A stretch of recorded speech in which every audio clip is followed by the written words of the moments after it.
Assalamualaikum warahmatullahi wabarakatuh. Apa kabar sobat-sobat semuanya? Semoga kalian semua ada dalam keadaan sehat jasmani dan rohani, tidak kekurangan satu apapun. Oke, Mimin akan lanjutkan ceritanya. Tapi seperti biasa yang belum tekan tombol like, bantu Mimin untuk tekan terlebih dahulu. Oke, kita lanjutkan saja ceritanya. Terakhir kali dia pergi ke Luzhu, dia pergi bersama Lin Wan. Kali ini hanya dia, rel berkecepatan tinggi nyaman dan cepat. Hanya perlu 6 hingga 7 jam untuk sampai ke Luzhu. Ye Chong sedang beristirahat dengan mata terpejam, memikirkan tentang pembangunan kelompok Dewa Naga di benaknya. Pada saat ini, radio di atas kepala tiba-tiba berbunyi, semuanya. Radio sedang mencari seseorang, seorang penumpang tiba-tiba sakit parah dan membutuhkan perawatan medis. Penumpang yang mana dokternya, silakan hubungi pramugari di kompartemen ini. Terima kasih kamu. Ye Chong membuka matanya. Pada saat ini, pramugari berseragam merah berada di sebelah Ye Chong. Halo, saya tahu beberapa keterampilan medis, saya bisa pergi menemui pasien. Kata Ye Chong, lagi pula, tidak ada yang bisa dilakukan ketika Anda tidak melakukan apa-apa, seperti yang disebut kebajikan seorang dokter, adalah hal yang baik jika Anda dapat menyelamatkan nyawa seseorang. Nama di lencana pramugari adalah Yin Rou, dia sangat tampan dan tinggi. Dia tersenyum manis, bagus, Tuan, tolong ikut saya. Setelah itu, Ye Chong mengikuti pramugari ke kompartemen pasien. Setelah melewati 6 gerbong, mereka sampai di depan kompartemen bisnis. Seluruh gerbong didekorasi dengan sangat hangat, lorong ditutupi karpet merah, dan terdapat kursi sofa untuk beristirahat di sudut. Tempat tidur di beberapa kompartemen luas sangat besar. Di kereta jenis ini yang setiap jengkal tanahnya mahal, lingkungan seperti ini tidak seperti mengendarai mobil, tetapi lebih seperti sedang berlibur. Bisa dibayangkan, orang yang bisa tinggal di sini bukan hanya kaya, tapi juga bukan orang biasa. Apa yang tidak diharapkan Ye Chong adalah bahwa seluruh gerbong sudah penuh. Beberapa pengawal berjas hitam menjaga pintu depan dan belakang gerbong. Ye Chong tahu bahwa pengawal ini telah berlatih kungfu orang luar, dan mereka semua adalah master. Seorang lelaki tua berdiri dengan cemas di depan pintu sebuah kompartemen. Dari wajahnya yang cemas terlihat bahwa pasien di dalamnya tidak sederhana. Pramugari, Yin Rou, menjelaskan situasinya kepada pengawal itu. Pengawal itu mengangguk dengan sungguh-sungguh, lalu pergi untuk berbicara dengan lelaki tua itu. Setelah mendengar ini, lelaki tua itu melihat ke arah Ye Chong, lalu melambai kepada mereka. Tuan, kalau begitu kamu pergi ke sana dulu, dan hubungi aku jika kamu butuh sesuatu. Kata Yin Rou sambil tersenyum, lalu berbalik dan pergi. Ye Chong mengangguk, lalu masuk ke kereta. Tuan, halo, saya kepala pelayan Nona. Anda bisa memanggil saya butler panjang. Pria tua itu mengulurkan tangannya dan berjabat tangan dengan Ye Chong. Saat itulah Ye Chong melihat seorang gadis berusia 20-an terbaring di kamar pribadi. Kulit gadis itu lebih baik dari salju. Meski matanya tertutup rapat, dia masih bisa melihat sepasang mata besar di bawah bulu matanya yang panjang. Hanya saja gadis itu tidak sadarkan diri. Wajahnya sedingin es, dan tubuhnya sedikit berkedut. Dan ada seorang dokter muda di samping tempat tidur, memeriksa gadis itu. Tuan, Nona saya sudah dirawat oleh dokter, tetapi terima kasih banyak atas bantuan Anda. Kata Stuart Long. Ye Chong mengangguk, tetapi tidak berbicara. Dia tahu bahwa gadis yang berbaring di tempat tidur harus memiliki fisik yin dan dingin, dengan kejahatan yang menumpuk di tubuhnya sepanjang tahun. Biasanya, dia baik-baik saja, tapi kali ini di rel kecepatan tinggi, karena alasan yang tidak diketahui, racunnya menyebar, yang menyebabkan dia kehilangan kesadaran. Tidak masalah, karena seseorang telah bergerak, aku akan menganggapnya sebagai pelajaran. Ye Chong tertawa. Sambil berbicara, dokter muda itu keluar dari dalam. Dokter Liu, bagaimana kabarmu? Stuart Long bertanya dengan cemas. Butler Long, jangan khawatir. Nona Long hanyalah reaksi yang disebabkan oleh kelelahan. Saya akan memberi Nona Long obat penenang sebentar, dan dia akan baik-baik saja setelah istirahat beberapa jam, kata dokter muda itu dengan sopan. Dia tahu latar belakang keluarga panjang, dan dia senang bahwa dia memiliki kesempatan langka untuk menyenangkan keluarga panjang. Oh, bagus sekali, terima kasih, Dr. Liu. Butler Long menghela napas lega. Tidak ada obat penenang, kata Ye Chong tiba-tiba. Apa katamu? Tanya Dr. Liu dengan tatapan tajam. Aku bilang kamu tidak bisa menggunakan obat penenang. Gadis ini memiliki konstitusi dingin. Jika kamu menggunakan obat semacam ini yang menekan vitalitas tubuhmu, bukankah itu akan menambah lukanya? Kata Ye Chong. Apakah Anda seorang dokter juga? Tanya Dr. Liu. Tidak, Kamu bukan dokter, jadi kamu berani bicara omong kosong di sini. Kata Dr. Liu tidak puas, meskipun saya bukan seorang dokter, saya tahu keterampilan medis, dan saya tahu bagaimana menyelamatkan orang, daripada terburu-buru memberikan obat penenang. Lanjut Ye Chong, apa yang kamu lakukan? Bukankah kamu hanya menyukai kekuatan keluarga panjang dan ingin menjilat? Dr. Liu memarahi, kamu lihat aku sudah di sini dan kamu cemburu. Jadi Anda akan mengacaukan saya, bukan? Awalnya, dia ingin memanfaatkan kesempatan ini untuk menjilat keluarga panjang. Tetapi bagaimana dia bisa memikirkan seorang anak tak dikenal yang tiba-tiba berlari keluar untuk membuat masalah? Itu bisa ditoleransi atau tak tertahankan, aku hanya ingin menyelamatkan orang. Ye Chong tertawa, Butler Long mendengarkan dari pinggir lapangan tanpa berbicara. Dr. Liu mendengus dingin, Anda berpura-pura menjadi apa? Apakah Anda tahu siapa saya? Saya, Liu Yunzi, adalah murid Wang Changsong dari Luzhu. Orang seperti apa Anda? Bahwa, Dr. Liu, apakah Anda murid Wang Changsong, Raja Akupuntur? Siapa di Luzhu yang tidak tahu bahwa Wang Changsong, salah satu Raja Akupuntur dalam pengobatan lapangan, dikenal sebagai Taisan Beidou di bidang medis. Seperti kata pepatah, seorang guru terkenal menghasilkan magang yang luar biasa. Karena dia adalah murid Wang Changsong, dia pasti tidak akan pernah bisa berlatih kedokteran. Dengan Dr. Liu di sini, saya rasa wanita tertua tidak akan khawatir tentang penyakitnya. Kata pengurus rumah tangga, implikasinya sudah jelas. Kepala pelayan Long memilih untuk mempercayai Liu Yunzi. Liu Yunzi memandang Ye Chong dengan bangga, dan mengutuk dalam hatinya. Nak, apa yang kamu berani bersaing dengan saya, pelayan? Long, jika Anda ingin Nona Long aman, Anda tidak boleh minum obat penenang. Pelayan Long nada suaranya agak tumpul, Tuan, dari mana Anda belajar? Saya baru saja belajar beberapa keterampilan medis dari praktisi pengobatan Tiongkok kuno di ketentaraan. Ye Chong menyentuh hidungnya. Apa, jadi itu hanya dokter liar? Stuart Long berpikir sendiri. Membandingkan keduanya, dia lebih percaya pada Liu Yunzi. Butler Long melanjutkan, Tuan, tolong jangan tunda penyelamatan Dr. Liu. Saya masih berterima kasih karena telah datang untuk membantu nona muda kami. Penghinaan.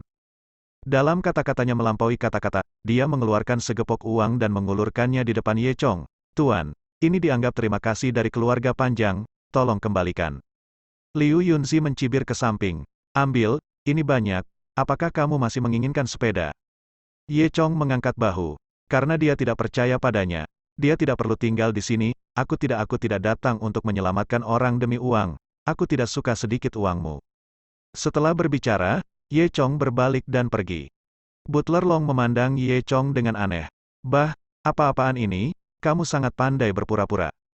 Liu Yunzi memarahi dengan suara rendah.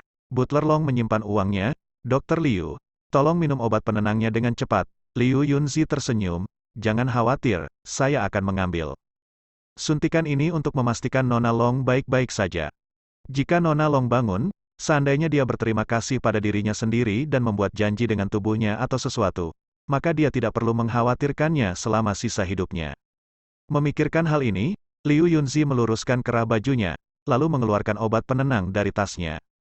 Dia dengan lembut meraih tangan Long Xiu, sentuhannya lembut, dan aroma keluar dari lubang hidungnya. Tubuh Liu Yunzi bergetar, nafsunya berangsur-angsur muncul, dan dia berpikir betapa indahnya wanita ini jika itu adalah miliknya. Dia tidak cukup menyentuh di sini, sampai pengurus rumah tua itu terbatuk 2 kali. Liu Yunzi menyadari bahwa dia telah kehilangan ketenangannya. Dia dengan cepat memasukkan jarum tipis ke lengan Long Xiu. Seolah takut menyakiti Long Xiu, Liu Yunzi sangat berhati-hati. Kemudian, suntikkan obat penenang di jarum ke tubuh Long Xiu. Stuart Long, jangan khawatir, Nona Long pasti akan bangun sebentar lagi. Liu Yunzi tertawa. Sebelum dia selesai berbicara, Long Xiu tiba-tiba mengejang. Dr. Liu, apa yang terjadi? Wajah Butler Long menjadi pucat karena ketakutan. Ini, Liu Yunzi bahkan lebih tidak terkendali. Tidak mungkin, ini. Dia terlalu takut untuk berbicara. Dr. Liu, cepat pikirkan cara. Jika sesuatu terjadi pada nona muda saya akan membiarkan seluruh keluarga Anda datang dan menguburkannya. Stuart Long berkata dengan marah. Stuart Long, mengapa kamu tidak tiba di stasiun nanti dan mengirimkannya ke tuanku untuk dilihat? Liu Yunzi bertanya ragu-ragu. Dia benar-benar panik, dan dia tidak tahu mengapa reaksinya begitu besar setelah dibius. Lihat dirimu, Butler Long juga sedang terburu-buru. Dia sudah melihat bahwa Liu Yunzi benar-benar tidak berdaya. Pelayan Long, jangan marah. Aku benar-benar tidak tahu mengapa ini terjadi. Mungkinkah dokter liar itu benar? Liu Yunzi memohon. Betapa takutnya dia di dalam hatinya. Kali ini saya khawatir dia tidak akan kehilangan uang jika dia mencuri ayam itu. Jika saya mengetahui hal ini, saya tidak akan menyelamatkan wanita tertua dari keluarga panjang. Terserah saya apakah dia bisa tinggal di Luzhu. Tetapi sekarang sesuatu terjadi pada keluarga Nona Fan Long, saya khawatir seluruh keluarganya harus dimakamkan bersamanya. Stuart Long hanya mengingat Ye Chong setelah Liu Yunzi mengingatkannya. Dia segera memerintahkan pengawal, pergi dan undang pria itu kembali. Sebelum dia selesai berbicara, dia menginjak kakinya, oh, lupakan saja, aku akan pergi sendiri. Setelah berbicara, Butler Long bergegas ke depan Ye Chong, arah keberangkatan. Saat ini, kereta berkecepatan tinggi telah tiba di stasiun selatan Luzhu. Meskipun terminalnya adalah stasiun utara Luzhu, akan lebih mudah bagi Ye Chong untuk turun di stasiun selatan. Dia mengemasi barang-barangnya dan hendak keluar dari mobil, ketika dia tiba-tiba memikirkan Nona Long yang terbaring di tempat tidur. Ye Chong tahu betul bahwa apa yang disebut metode pengobatan Dr. Liu pasti akan membunuh Long Xiu. Lagi pula, Stuart Long dan Dr. Liu lah yang penuh kebencian. Long Xiu hanyalah kehidupan yang indah, ahem, dan polos. Memikirkan hal ini, Ye Chong memberikan jimat giok kepada pramugari Yin Rou. Aku akan turun dari kereta. Seseorang akan datang menemuiku untuk perawatan. Beri dia jimat batu giok ini dan katakan padanya bahwa jimat itu dapat menjaga pasien untuk sementara, sebelum Yin Rou dapat mengatakan apapun, Ye Chong sudah mendapatkan turun dari kereta. Rel berkecepatan tinggi perlahan terbuka lagi. Tidak sampai saat ini Butler Long berlari ke gerbong Ye Chong. Dia mengenali Yin Rou, pramugari, halo, dari mana pria sebelumnya? Stuart Long bertanya, dia sudah turun dari mobil. Yin Rou melihat tatapan cemas pihak lain, tidak tahu kenapa. Stuart Long memukuli dadanya dan menghentakkan kakinya. Oh, Nona, akulah yang menyebabkanmu. Saat dia mengatakan itu, Stuart Long sepertinya menjadi gila, memaksa Yin Rou untuk membuka pintu. Buka pintunya, aku ingin melompat keluar dari mobil, aku ingin pria itu kembali. Stuart Long meraung, Yin Rou ketakutan. Dia buru-buru mengeluarkan jimat giok, pria itu memberimu ini, dan mengatakan itu dapat melindungi keselamatan pasien untuk sementara. Mata Stuart Long berbinar, dia meraih jimat giok dan berlari kembali, bahkan berterima kasih. Padanya terlambat untuk mengatakan, Yin Rou juga bertanya-tanya, mungkinkah sepotong jimat batu giok benar-benar bisa menyembuhkan penyakit? Jadi dia mengikuti Stuart Long ke mobil bisnis. Butler Long tidak tahu mengapa dia mempercayai Ye Chong. Mungkin hanya pergi ke dokter ketika Anda sakit. Dia menggantung jimat giok di leher gadis itu. Nama gadis itu adalah Long Xiu, dan dia adalah wanita tertua dari keluarga panjang. Long Xiu berhenti kejang dalam sekejap, dan dalam beberapa detik, dia sadar kembali. Dalam keadaan linglung, saya hanya merasakan arus hangat yang memancar dari dada saya dan mengalir ke seluruh tubuh saya. Oh, nyaman, Long Xiu tidak bisa menahan erangan. Butler Long sangat gembira, Nona, Anda sudah bangun, Anda luar biasa. Liu Yunzi bersembunyi di pintu dan menatap kosong. Dia belum pernah mendengar hal seperti itu. Sepotong jimat giok bisa menyembuhkan penyakit. Yin Rou juga tercengang, dan mau tidak mau menjadi lebih ingin tahu tentang Ye Chong. Stuart Long, ada apa denganku? Long Xiu bertanya. Stuart Long menjelaskan secara singkat kepada Long Xiu apa yang terjadi sebelumnya. Ada hal yang ajaib, Long Xiu menyentuh jimat batu giok di lehernya sambil berpikir. Liu Yunzi memutar matanya, melangkah maju dan berkata, Nona Long, pelayan Long, saya pikir obat penenangnya berhasil. Oh, Long Xiu menatap Liu Yunzi. Liu Yunzi merapikan kerahnya. Nona Long baru saja berkedut, dan saya pikir itu adalah reaksi normal. Ketika kedutan itu berakhir, penyakit Nona Long akan pulih secara alami. Saya benar-benar panik tadi, jadi saya tidak menyangka ini. Jadi, katanya itu semua pujianmu, Long Xiu tertawa. Tidak berani, merupakan kehormatan bagi saya untuk menyelamatkan Nona Long. Dokter liar itu pasti telah sembuh ketika batu gioknya yang rusak tergantung di leher Anda, lanjut Liu Yunzi. HMPH, Long Xiu membenci di dalam hatinya, pria bodoh ini. Antara lain, bahan jimat giok itu sendiri adalah spesies lubang es tua yang sangat berharga. Bagaimana dia bisa menjadi dokter liar, yang bisa mengeluarkan giok sebagus itu dengan santai? Nona Long, bukankah begitu? Saya pikir Anda sangat pintar sehingga Anda tidak akan percaya omong kosong seperti itu. Kata Liu Yunzi dengan gembira. Long Xiu menunjukkan senyum manis. Ada drama, Liu Yunzi sangat gembira. Tanpa diduga, wajah cantik Long Xiu tiba-tiba menjadi dingin, keluar. Hah, Liu Yunzi tidak bereaksi untuk beberapa saat. Butler Long berdiri dan memandang Liu Yunzi dengan dingin. Kenapa, Dr. Liu masih ingin tinggal di sini?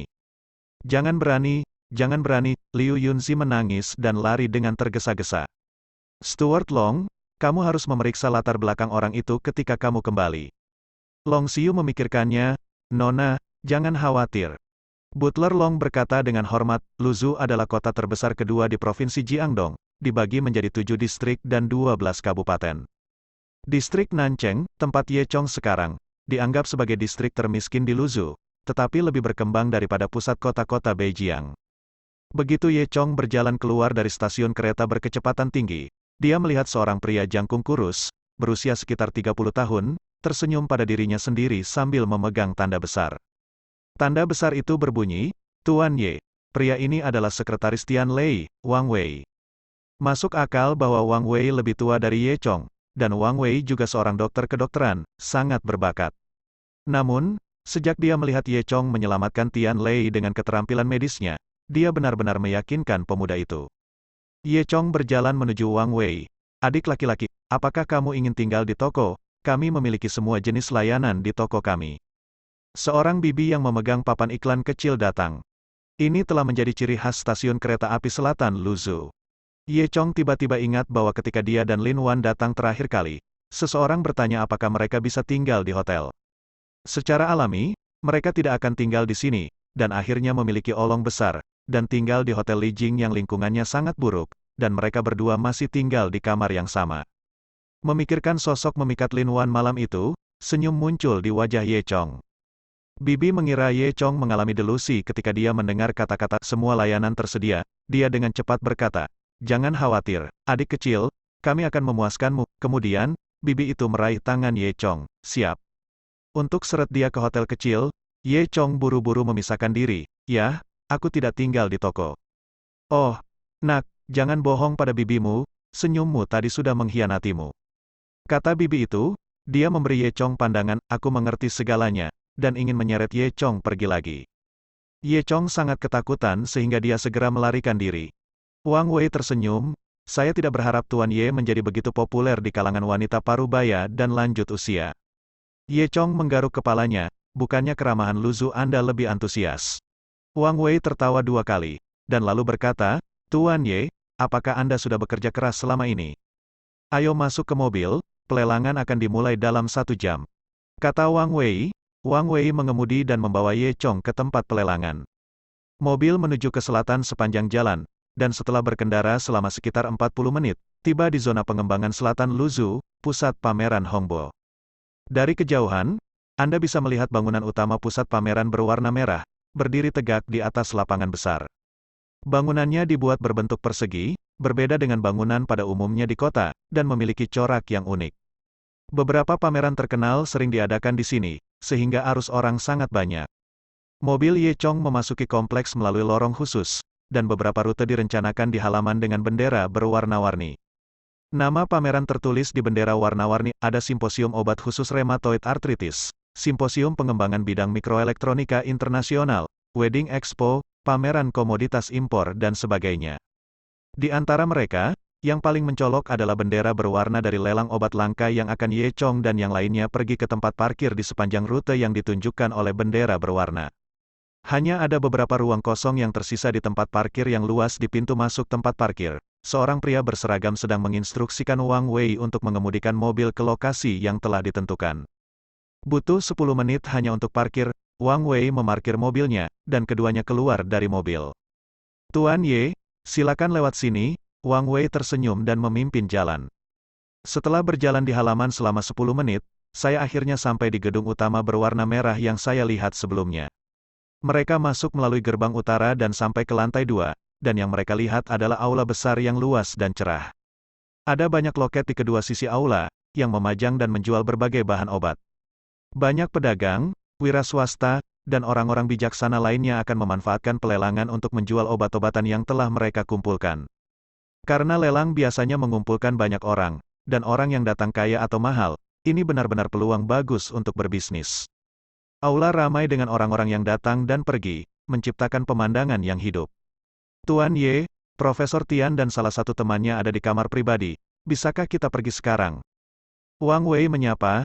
Ye Chong menggelengkan kepalanya, kamu naik dulu. Aku akan melihat ke bawah, dan aku akan pergi mencarimu nanti. Dia melihat begitu banyak tumbuhan di aula, dan ingin mencoba peruntungannya, mungkin dia bisa menemukan sesuatu yang baik. Oke, kalau begitu aku akan naik dan menyapa Profesor Hetian, dan aku akan turun menjemputmu nanti. Wang Wei berkata dan pergi. Ye Chong berjalan di sekitar aula sendirian untuk sementara waktu, tetapi tidak menemukan sesuatu yang terlalu bagus. Baru saja ia sedikit kecewa, tiba-tiba ia menemukan 2 biji seukuran kacang hitam dengan kulit kering di sebuah konter. Kedua biji ini disembunyikan di tumpukan biji kelor yang tidak mencolok. Namun, sekilas Ye Chong dapat mengenali bahwa kedua biji ini bukanlah biji kelor biasa, melainkan biji camai jasma. Camai jasma perut sangat beracun, tetapi merupakan ramuan kuno yang langka, memiliki efek ajaib pada penyakit pencernaan, dan memiliki efek membangun qi dan menenangkan pikiran. Ye Chong sangat gembira, dia tidak menyangka bahwa dia benar-benar akan mendapatkan sesuatu. Bahkan sebelum pelelangan dimulai, dia sudah menemukan sesuatu yang bagus. Bos, bawakan aku biji kelor dan biarkan aku melihatnya. Kata Ye Chong, pemilik di belakang konter adalah pria gemuk berlengan pendek. Dia membuka pintu kaca konter, dan mengeluarkan sekotak biji kelor. Juga berkat bos gemuk dia mengeluarkan bijinya dengan cara ini, jika kulit manusia langsung menyentuh biji camai jasma, itu akan sangat beracun. Ye Chong diam-diam menyalurkan energi naga untuk melindungi kedua jarinya, lalu meremas kedua biji camai jasma dengan tangannya. Dia mengangkat tangannya dan mengarahkan benih itu ke cahaya, dan dia bisa melihat ada pola gigi serigala yang unik di atasnya. Itu benar, itu rumput racun serigala. Ye Chong sangat gembira. Dia sangat senang sehingga dia tidak sengaja menabrak seorang paman parubaya di belakangnya. Paman setengah baya sedang berkonsentrasi melihat bahan obat di sebelah ketika dia tiba-tiba merasakan dadanya bergerak. Dia mengira telah bertemu dengan seorang pencuri, jadi dia segera melindungi tasnya dengan waspada. Apa yang kamu lakukan? Paman setengah baya menatap Ye Chong dengan ganas. Baru saat itulah Ye Chong menyadari bahwa dia telah menabrak pihak lain secara tidak sengaja. Maaf, aku tidak sengaja menabrakmu, Ye Chong tertawa. Secara tidak sengaja, saya pikir Anda melakukannya dengan sengaja. Anda ingin mencuri sesuatu dari saya. Paman parubaya itu memandangi Ye Chong dari atas ke bawah. Dia tidak berpakaian bagus, dan dia tidak terlihat seperti ahli kedokteran. Jika dia bukan pencuri, bagaimana Anda datang ke pelelangan profesional seperti itu? Benar-benar tidak, aku benar-benar ceroboh, Ye Chong terus berkata sambil tersenyum. Dia sedang dalam suasana hati yang baik hari ini, dan dia terlalu malas untuk berdebat dengan orang seperti ini. Aku pikir kamu sengaja melakukannya, kamu pencuri. Kata paman parubaya itu dengan tegas. Ye Chong sedikit kesal, dan berkata dalam hatinya bahwa aku akan mentolerirmu sekali atau 2 kali, dan kamu belum selesai. Dia meletakkan kedua biji itu di atas meja, lalu berjalan ke arah paman parubaya itu, mengulurkan tangannya, dan menunjukkan telapak tangan dan punggung tangannya.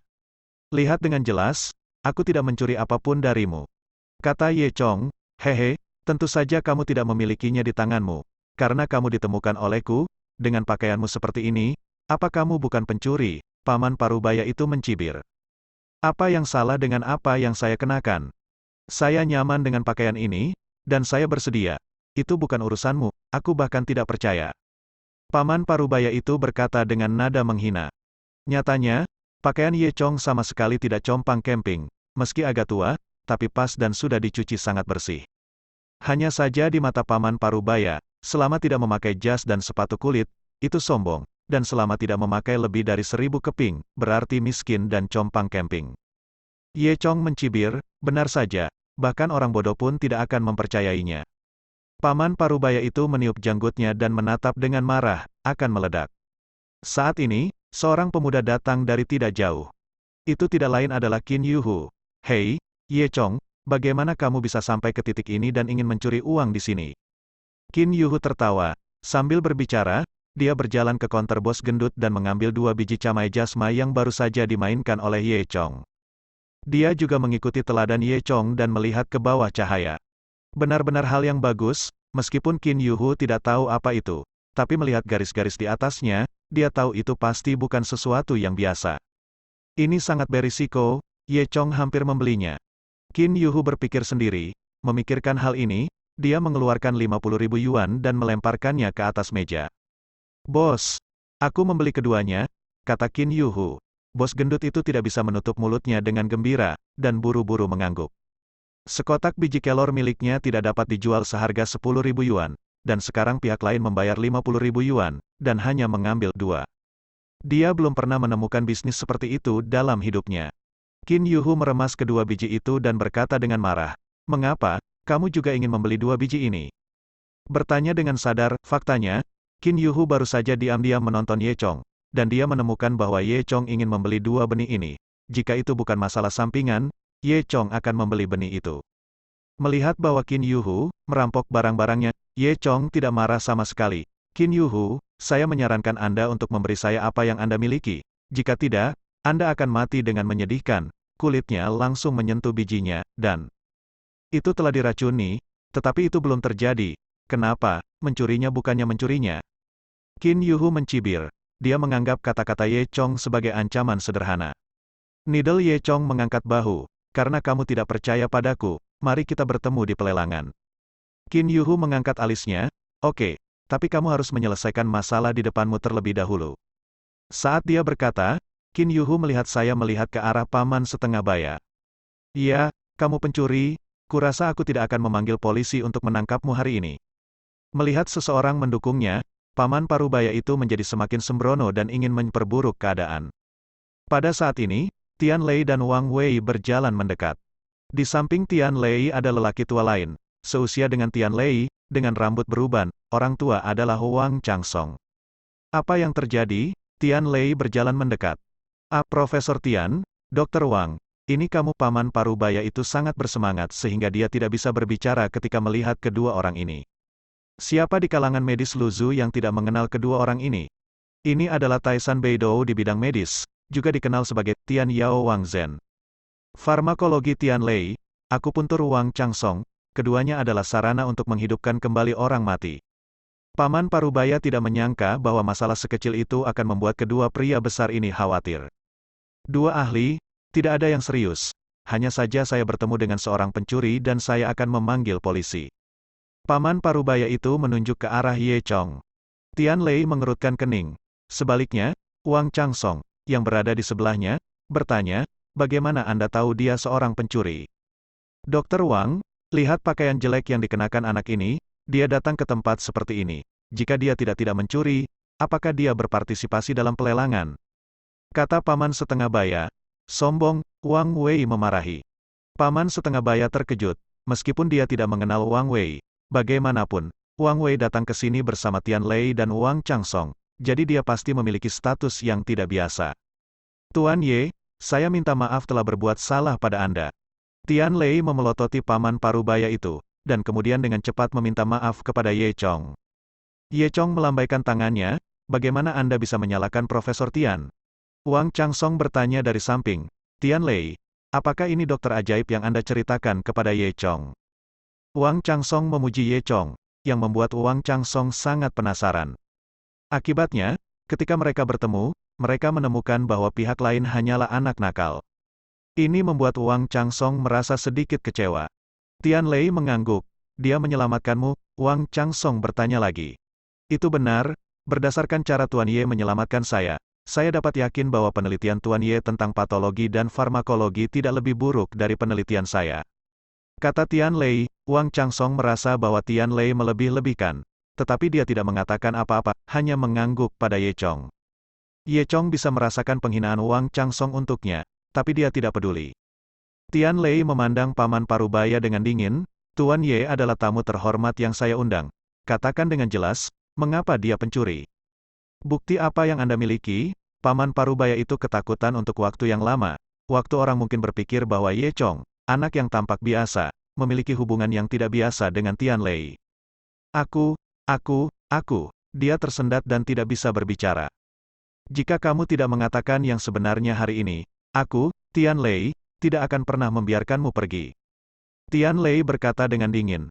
Paman parubaya itu sangat ketakutan hingga kakinya lemas. "Profesor Tian, saya salah, tolong maafkan saya." Tian Lei mendengus, "Apakah Tuan Ye akan mengampuni Anda?" Paman Parubaya itu berlari ke arah Ye. Kamu lagi di depan Chong. Tuan Ye. Ini semua salahku. Aku minta maaf padamu. Tolong tunjukkan tanganmu, Ye. Chong mencibir, aku tahu ini sebelumnya. Kenapa repot-repot, aku hanya tidak sengaja menyentuhmu dimulai. Karena kamu begitu bandel, jangan maafkan aku. Tidak, tidak, tidak. Ini salahku, juga. Mulai sekarang, anjing muda akan melihat orang lebih rendah. Dan pakaian seseorang tidak bisa putuskan apa saja. Orang yang memakai jas dan sepatu kulit mungkin masih orang yang tercela. Seperti yang dikatakan Ye Chong, dia melirik Qin Yuhu. Qin Yuhu mengertakkan gigi dan memelototi Ye Chong, karena dia mengenakan jas dan sepatu kulit. Paman Parubaya itu diberi pelajaran oleh seorang pemuda di depan umum. Dia sangat malu. Penyesalan di hatinya, dia mencari masalah dengan sia-sia. Pada akhirnya, saya kehilangan semua wajah saya. Ya, aku tahu aku salah, kamu bisa keluar. Aku tidak ingin melihatmu lagi hari ini. Kata Ye Chong. Paman Parubaya merasa lega, terima kasih, Tuan Ye, terima kasih, Profesor Tian, U200B, U200B, terima kasih, Dr. Wang.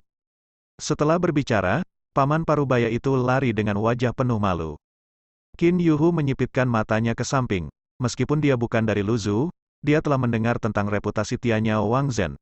Dia tidak berharap Ye Chong mengenal kedua orang ini. Kerumunan berangsur-angsur bubar. Ye Chong kemudian datang ke kamar pribadi bersama Tian Lei dan yang lainnya, dan semua orang duduk satu persatu. Tuan Ye pergi terlalu tergesa-gesa terakhir kali. Kali ini saya di sini. Saya ingin berdiskusi dengan baik dengan Tuan Ye. Tian Lei tertawa, lalu mengangkat cangkir tehnya dengan isyarat. Ye Chong sedikit tersenyum, Profesor Tian terlalu sopan. Wang Changsong di sebelahnya merasa tidak puas dan diam-diam mendengus.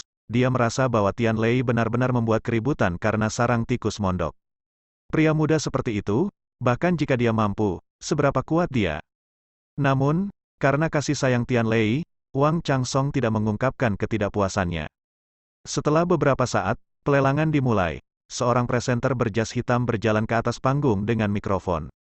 Selamat datang semua ahli dan guru di pelelangan bahan obat langka ini. Terdengar tepuk tangan meriah dari bawah, pembawa acara melanjutkan, alasan mengapa disebut bahan obat langka adalah karena bahan obat dalam pelelangan ini tidak hanya mahal, tetapi juga lebih eksotis, yang pasti tidak kita lihat biasanya. Saya yakin semua orang akan puas. Ketika efeknya tercapai, ada bisikan tepat di bawah. Oke, ayo keluarkan undian pertama hari ini, Kerawang Cheng Huang. Segera setelah itu, dua anggota staf berseragam mengangkat sebuah kotak kaca, seukuran oven microwave, dengan pot bunga di dalamnya. Ada tanaman di dalam pot bunga, tanaman bercabang dari tengah cabang dan membelah menjadi 5 filamen tipis. Kelima filamen berwarna emas dan melengkung ke dalam di bagian atas membentuk bentuk kelopak. Banyak orang terkagum-kagum saat pertama kali melihat tanaman yang begitu aneh. Menurut catatan kuno, hanya satu filamen Cheng Huang yang tumbuh dalam 500 tahun, dan itu memiliki efek memperpanjang hidup. Makan satu filamen dapat memperpanjang hidup 1 tahun. Harga awal kami adalah 10 juta, teriak pembawa acara. Aku akan memberimu 15 juta, aku akan memberimu 20 juta. Di rumah lelang, persaingan langsung berjalan lancar. Candaan, satu filamen memperpanjang umur selama 1 tahun, dan 5 filamen dapat memperpanjang umur hingga 5 tahun, siapa yang bisa melewatkan hal yang begitu baik? Orang-orang ini tidak kekurangan uang, yang mereka pedulikan adalah kehidupan. Jika uang dapat membeli kehidupan, mereka dengan senang hati menghabiskan lebih banyak uang. Di ruang pribadi, Tian Lei memandang Ye Chong dengan riang, Tuan Ye, bagaimana menurutmu? Dikandung oleh goblin, ini memiliki efek memperpanjang hidup. Mencapai efek memperpanjang hidup, kata Ye Chong dengan tenang. Oh, bahkan Tian Lei belum pernah mendengar tentang konten ini. Pemahamannya tentang filigree Cheng Huang terbatas pada referensi buku-buku kuno yang ada. Padahal, pengenalan bahan obat oleh tuan rumah sebenarnya dirancang oleh Tian Lei. Dan pemahaman Ye Chong tentang bahan obat berasal dari obat klasik, yang diwarisi oleh Dewa Naga, yang secara alami tidak sebanding dengan Tian Lei. Kerajinan Dewa Kota hanya untuk peran tambahan. Jika seorang master kultivasi internal, ketika dia mengintegrasikan dirinya dengan langit dan bumi, dan kemudian melengkapinya dengan kerawang Dewa Kota, itu memang akan memiliki efek memperpanjang hidup. Ye Chong berhenti di sini. Turun dan lihatlah orang-orang biasa di luar. Orang-orang ini sama sekali tidak tahu cara berkultivasi. Bahkan jika Sutra Dewa Kota membiarkan mereka membelinya kembali, itu hanya sia-sia. Pendapat bagus Tuan Ye, Tian Lei tercerahkan. Meskipun dia tidak tahu dari mana Ye Chong mendapatkan pengetahuan ini, dia percaya bahwa Ye Chong benar.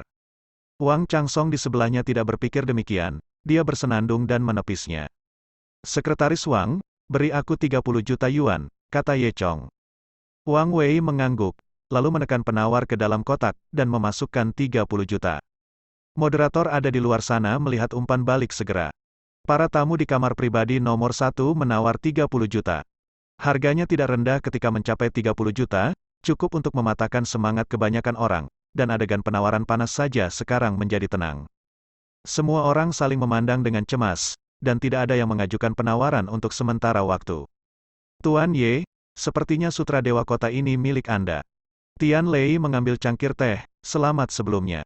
Sebelum dia selesai berbicara, pembawa acara berteriak, tamu di kamar pribadi kedua menawar 4.000-10.000. Ye Chong mengerutkan kening, dan melihat ke kamar pribadi kedua melalui jendela. Kamar pribadi kedua berada tepat di seberang kamar pribadi pertama. Kebetulan saat ini, orang-orang di kamar pribadi kedua juga membuka tirai dan membuka jendela. Seorang pria muda mencibir pada Ye Chong, itu adalah Qin Yuhu. Jadi itu dia, melihat Qin Yuhu, Ye Chong malah tersenyum bukannya marah. Tuan Ye, jika Anda tidak punya cukup uang, saya dapat membantu Anda, sutra Cheng Huang hanya berguna jika ada di tangan Anda. Kata Tian Lei tepat waktu. Melihat Ye Chong sudah lama tidak menelepon lagi, dia pikir itu karena Ye Chong tidak punya uang. Faktanya, Ye Chong benar-benar tidak punya uang, karena semua dananya dihabiskan untuk pembangunan proyek grup Longshan. Ye Chong melambaikan tangannya pada Tian Lei, tidak perlu. Mengapa, Tuan Ye tidak menginginkan sutra Dewa Kota ini? Tian Lei bertanya dengan rasa ingin tahu. Aku punya alasan. Ye Chong sedikit tersenyum, pada akhirnya, kerawang Cheng Huang dibeli oleh Ye Chong dengan harga 40 juta. Lelang berlanjut, dan staf mengeluarkan lot kedua, rumput jenggot naga. Banyak orang yang hanya makan mie janggut naga, dan belum pernah mendengar tentang rumput janggut naga. Rumput asparagus ini bahkan lebih berharga dari sutra Cheng Huang. Seluruh tubuh asparagus japonica berwarna hijau zamrud, badan rerumputan kira-kira sepanjang lengan manusia, berbentuk daun bambu pipih, di sekeliling badan rerumputan ditutupi kumis yang sangat tipis, menyerupai lingkaran bulu. Di dalam lemari kaca yang disegel, tidak ada angin sama sekali, tetapi semua orang dapat melihat sekilas bahwa kumis janggut naga itu sedikit bergetar. Otomatis tanpa angin, hal semacam ini dengan aura tidak perlu diperkenalkan oleh tuan rumah, dan semua orang tahu itu adalah hal yang baik. Bahkan mata Ye Chong berbinar, dia tidak menyangka akan menemukan hal yang begitu baik ketika dia datang ke pelelangan kali ini. Rumput longsu sedikit beracun, dan kumisnya dapat digunakan sebagai obat, yang dapat mendetoksifikasi semua jenis racun dan menghancurkan yin qi. Ini adalah hal yang paling yang dan kuat, jelas. Ye Chong, terakhir kali Bibi Liu masuk angin, jika ada rumput asparagus, Bibi Liu dapat disembuhkan hanya dengan satu janggut. Ye Chong tidak perlu memotong ginseng dan pergi ke tebing gunung belakang untuk mencari tumbuhan. Selang beberapa waktu, harga asparagus naik menjadi 35 juta.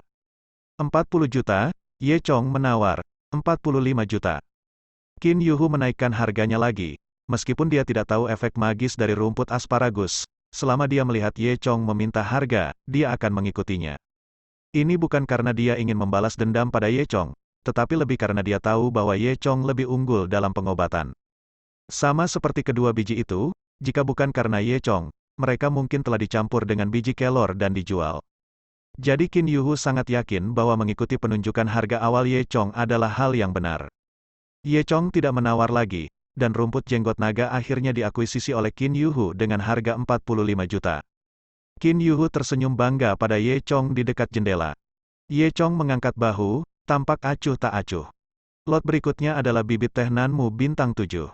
Pohon muda tingginya hanya setengah orang, dan lengan anak itu tebal dan kurus, yang membuatnya terlihat rapuh, dan cabangnya relatif sedikit.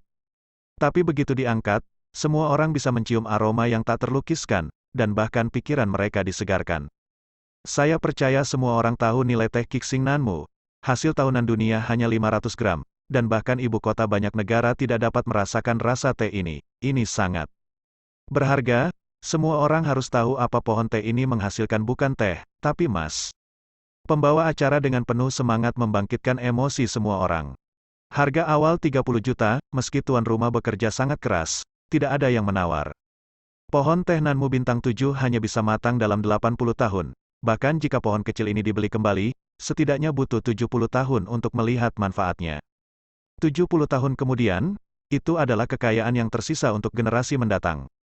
Tetapi kebanyakan orang lebih suka mewariskan uang kepada generasi mendatang, lagi pula, siapa yang bisa mengatakan apa yang akan terjadi dalam 70 tahun? Benar-benar tidak ada gunanya berinvestasi di pohon teh. Oleh karena itu, meskipun pohon teh Seven Star Phoebe adalah barang yang bagus, dan rasio harga kinerja adalah yang tertinggi di antara banyak, tidak ada yang mau menjualnya. Ye Chong tidak berpikir begitu. Ada formasi pengumpulan roh di gunung belakangnya. Jika dia mengatur formasi pematangan lainnya, dia bisa membuat pohon teh ini matang dalam waktu setengah bulan.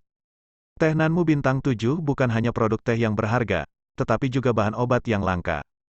Antara lain jika digunakan sebagai teh pelangsing dapat memberikan efek yang sangat signifikan.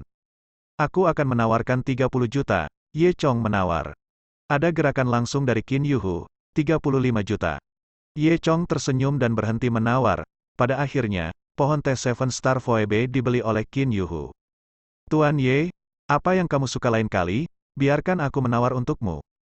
Kata Tian Lei, sekretaris Wang mengangguk, ya, Tuan Ye, saya pikir pihak lain menargetkan Anda. Ye Chong tersenyum dan berkata, tidak, saya sengaja melakukannya. Sengaja? Tian Lei dan sekretaris Wang menatap Ye dalam kebingungan, terburu-buru. Pernahkah kamu merasakan kesenangan seseorang membantumu mengosongkan keranjang belanjaanmu? Ye Chong berkata sambil tersenyum, apa? Keduanya bertanya serempak. Ye Chong menyesap teh dan berkata dengan penuh arti, kamu hanya perlu memesan barang, dan seseorang akan membayarmu. Perasaan ini sangat menyegarkan. Tian Lei dan Wang Wei saling memandang, tidak dapat memahami apa yang Ye Chong bicarakan sejenak. Pikiran yang sakit, Wang Changsong mengumpat dalam hati. Selanjutnya, Ye Chong menanyakan harga terlebih dahulu untuk beberapa barang yang dilelang, antara lain Zishan Dragon King, Yubing Baiyao, dan Shenhun Moose Bambu, sebelum akhirnya dibeli oleh Qin Yuhu. Sepanjang pelelangan, sebagian besar bahan obat langka diperoleh oleh Qin Yuhu, yang menghabiskan total 150 juta. Ye Chong tidak repot-repot meminta bahan obat lain, jadi Qin Yuhu juga tidak menginginkannya. Lelang berakhir, Ye Chong tidak pergi, dia menunggu Qin Yuhu muncul.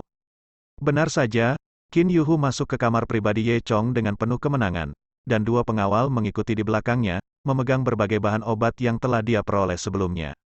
Hei, Saudara Ye, terima kasih atas bantuanmu hari ini. Qin Yuhu tertawa, oh, apa yang bisa saya lakukan untuk Anda? Ye Chong bertanya dengan penuh pengertian.